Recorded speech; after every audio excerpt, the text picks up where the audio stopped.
everyone. So we are here in Sibula 9 High School. Here's our members, Miss Harry Olive. I am Gina De Salcido. Harry Sancholes. and I'm Mary Kim A. Homicilo. So this is our interviewer, Ma'am. Saavedra. Good afternoon, everyone. I am Elizabeth Saavedra, senior high school grade 12 advisor, Sibula High School, at the same time the senior high school coordinator. And I am handling PVL subjects, with a base stream, food and beverage services, and marketing. Okay, regarding on the first question, I choose number one question. What are your strategies in making a lesson plan? Alright, making a lesson plan, it depends on the subject matter. It depends on the subject that you have taught to your students. Like for example, in my case, I handle PVL subject. So, probably I have to use a demonstration method. The strategy that I'm going to use, I have to demonstrate first. First of all, of course, I have to give the lecture. And then after the lecture, I'm going to give the demonstration. And the students will have a record demonstration. That is our strategy in PVL, in home economics subject. But of course, I am also handling entrepreneurship subject.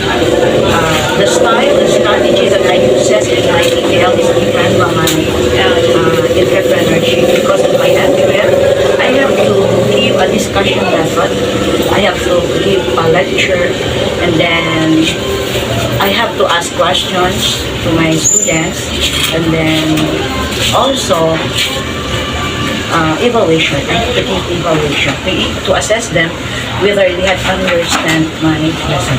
That's all. So what about in modules, ma'am? Modules. What are the things you consider in making modules for the students? Alright. For the modules, the question number 2, one for number 2. What are the things you consider in making modules for the students? Here, in our case, in the Division of Negros Oriental, we are provided with modules. So meaning to say, the module that we uses in teaching is the same in other schools. But in my case, if I am not contented in that the lesson, what is there in the module, I have to use another references, another source. That's it. So how about in learning activities, ma'am? Or learning activity sheet? Learning activity sheets, what are the learning activities that you are usually implement to the students' learning? Okay, the learning activities, of course, in my TVL, they have to perform. You have to perform. That is very important. In my case, I am handling grade 12 that we focus on the assessment. So what the task in the assessment should be learned by the students. So that would be part of their learning activities. But in my grade 11 students, in my Breton phase 3, I have to follow the modules. What is there in the MELC, the most essential learning competency, I have to follow. And then they have to perform. If it is necessary, they have to perform. If we are to give activities, written activities, of course, we have to take. So during the pandemic, ma'am, what are the things that you should keep in mind while preparing a lesson plan? What are the things that you should keep in mind while preparing a lesson plan? Alright, during the pandemic time, we were not, the term used there is not a lesson plan. It is not a daily lesson plan. But what we prepare is a weekly home learning plan. Weekly home learning plan, because the students are to do the study at their school. Yes, of course. And then, so they are provided with a weekly home learning plan as their guide. What would be the first subject to answer first, to read first? So they have to follow the weekly home learning plan. there is no lesson plan. So, thank you, ma'am. So, any questions? So I think in the pandemic, ma'am, the students perform their like sa PBL, they cook, ma'am, or not in that time. Alright, during pandemic, because I handled senior high school students. No, enhancing. Yes. And PBL, so skills is very important to our students.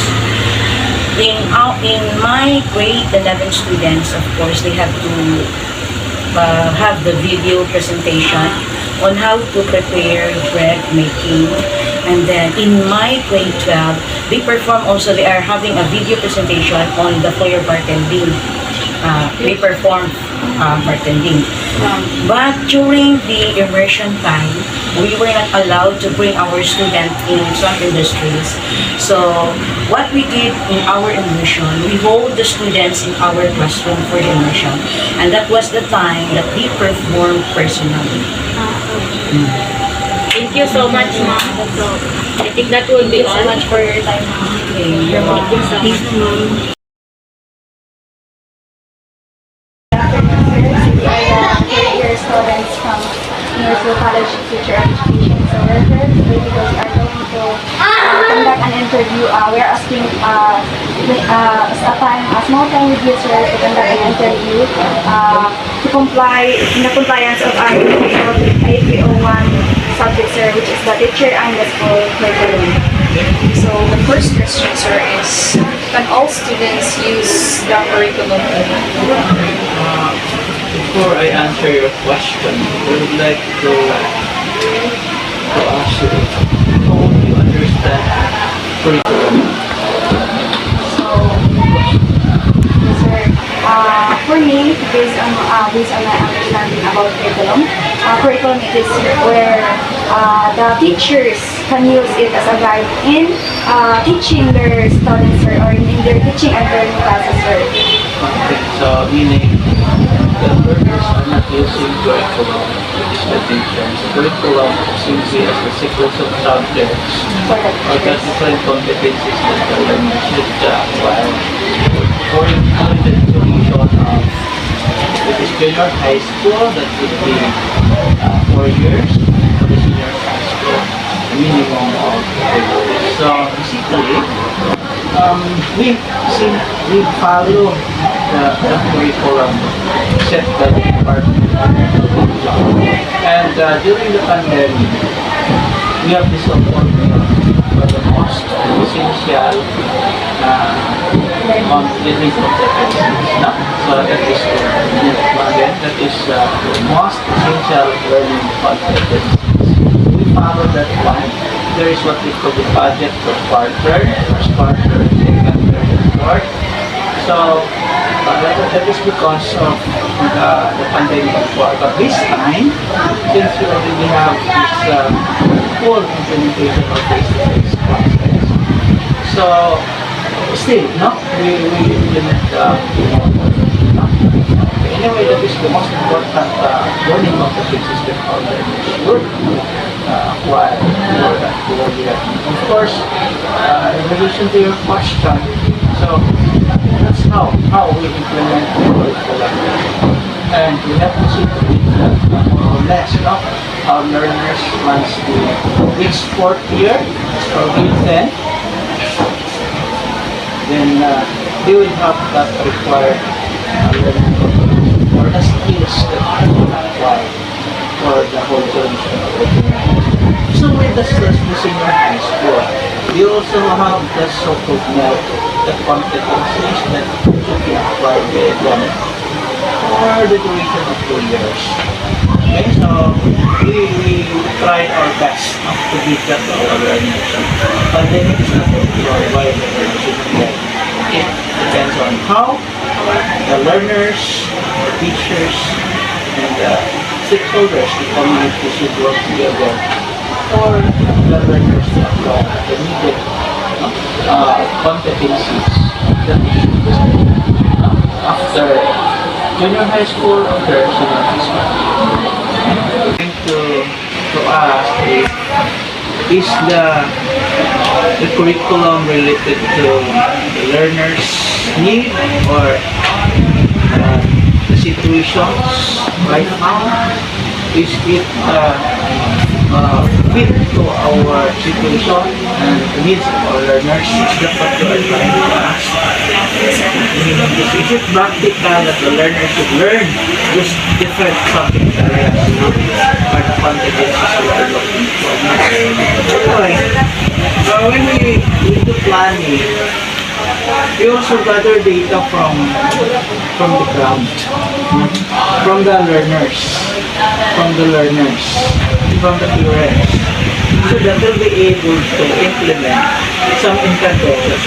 Because there are sometimes, we are catering learners that are not, shall we say, useful learners, especially by catering learners with special case, like working mother, working parents, like that. Unlike that learners who are, they don't have other problems, shall we say family problems. So, siguro like high school is catering learners with special cases. Usefully, we are catering working learners. And with that, we are doing some interventions to fit our instruction to the type of learners we are managing.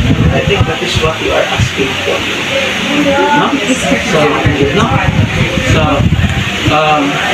We are implementing intervention. For example, in grade 7, we found out that there are some non-readers. So, we try to have a class program such that we have 2 hours per week per subject. That 2 hours will be used for enhancement, reading enhancement.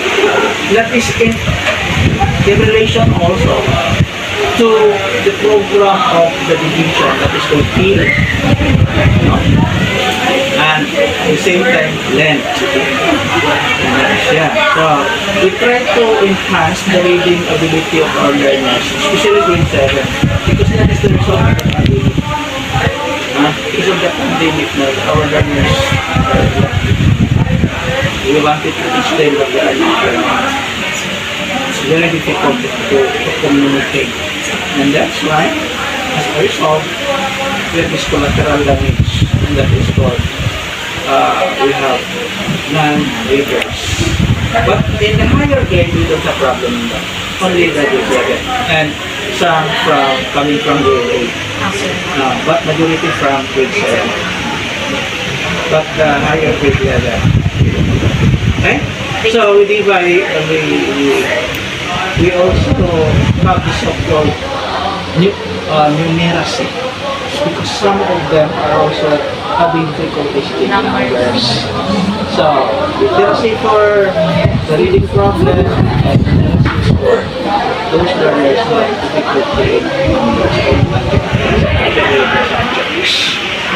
So, we try to simplify our instruction to meet the needs of our learners, because we cannot just go farther if the basic skills of our learners are not yet acquired by them.